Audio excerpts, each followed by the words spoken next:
ভোলা খালটি একসময়ে ৬০ থেকে ৬৫ ফুট প্রশস্তের থাকলেও এখন সেটি মৃতপ্রায়। পৌরবাসীর অভিযোগ, উন্নয়নের নামে গত ১৬ বছরে খালটিকে ড্রেনে পরিণত করেছে ভোলা পৌরসভা।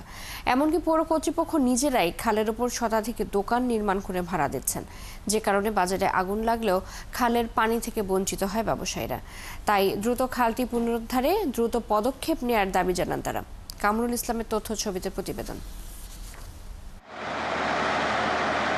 ভোলা শহরের বুক চিরে বয়ে চলা বেথুয়া নদী ছিল প্রবল খরস্রোতা। কালের বিবর্তনে সেই নদী একসময় পরিচিতি পায় ভোলা খাল নামে। আর এই ভোলা খাল দিয়ে চলাচল করত ঢাকা ভোলা লঞ্চ।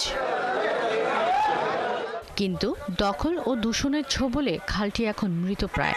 ৬০ থেকে ৬৫ ফুট প্রশস্ত আর ১২ কিলোমিটার দৈর্ঘ্য এই খালটি এখন সরু ড্রেনে পরিণত হয়েছে। পৌরবাসীর অভিযোগ, উন্নয়নের নামে গত ১৬ বছর ধরে খালটিকে ড্রেনে পরিণত করেছে খোদ ভোলা পৌরসভা। এমনকি ২০১২ সালে পৌর কর্তৃপক্ষ নিজেরাই খালের ওপর শতাধিক দোকান নির্মাণ করে ভাড়া দিয়েছে।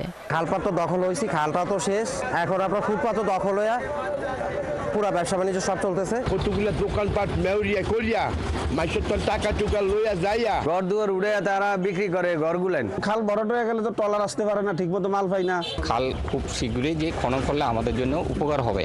এদিকে ভোলা সুজনের সভাপতি দাবি জানান, ভোলা খালটি রক্ষার জন্য পৌরসভাকে বিভিন্ন সময় যেই ২০ কোটি টাকা বরাদ্দ দেওয়া হয়েছিল সেটি যথাযথ ব্যয় হয়েছে কিনা তদন্ত করা হোক। উন্নয়নের নামে যেই কোটি কোটি টাকা ব্যয় হয়েছে সেই কোটি কোটি টাকা যথার্থভাবে ব্যয় হয়েছে কিনা সেটির জন্য তদন্ত করা হয়। কোনো দুর্নীতি হয়ে থাকলে সেই দুর্নীতিবাজদের বিরুদ্ধে যেন ব্যবস্থা নেওয়া হয়।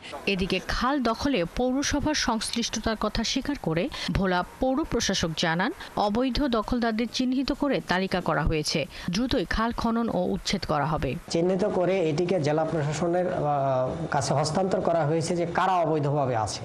এই কাজগুলো শেষ, এখন খনন এবং উচ্ছেদ এই দুটি কাজ একসাথেই শুরু হবে। আর জেলা প্রশাসক বলছেন, হাইকোর্টের রায় ও বাস্তবতা পর্যালোচনা করে দ্রুতই খালটি দখলমুক্ত করা হবে। আমরা ইতিমধ্যেই পদক্ষেপ গ্রহণ করেছি। আমরা আইডেন্টিফাই করছি কারা দখল করে আছে অবৈধভাবে, সেটা চিহ্নিত করার পর্যায়ে রয়েছে। আমি এই সবগুলো পর্যালোচনা করে হাইকোর্টের রায় এবং বাস্তবতা নিরিখে আমরা ভোলা খালটি খুব অচিরেই পদক্ষেপ গ্রহণ করব। উপজেলা ভূমি কার্যালয়ে দেয়া তথ্যে বর্তমানে খালটির সর্বোচ্চ প্রস্থ ৪০ ফুট থেকে নেমে ১৮ ফুটে দাঁড়িয়েছে। অথচ সিএস ও আরএস জরিপে খালটির দৈর্ঘ্য প্রস্থ ছিল ৫০ থেকে ৬৫ ফুট। শাকিলা শম্পা, ৭১। এ বিষয়ে বিস্তারিত জানাতে ভোলা থেকে আমাদের সাথে যুক্ত আছেন সহকর্মী কামরুল ইসলাম।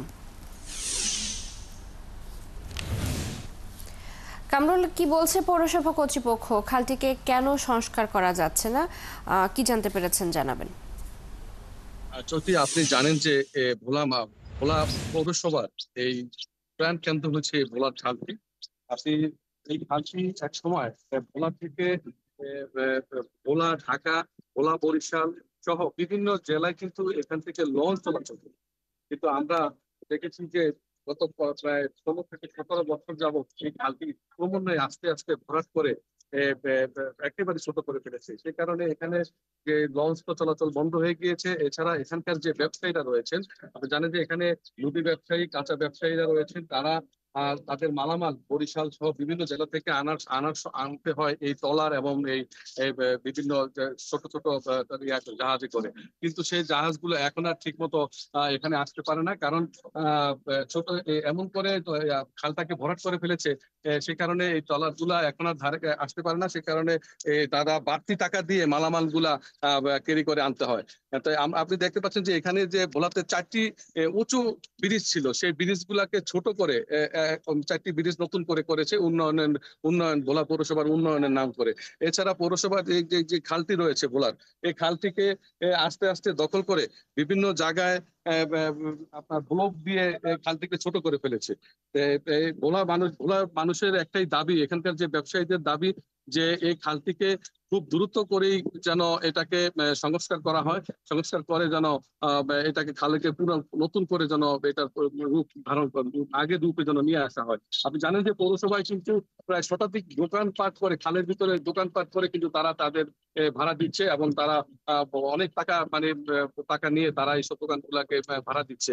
তবে আমরা জেলা প্রশাসকের সাথে কথা বলেছি, তিনি আমাদেরকে জানিয়েছেন যে খুব দ্রুতই তারা এই খালকে সংস্কার করে তারা খালের রূপ খালের পানির প্রবাহ বাড়িয়ে দিবেন বলে আমাদেরকে জানিয়েছেন।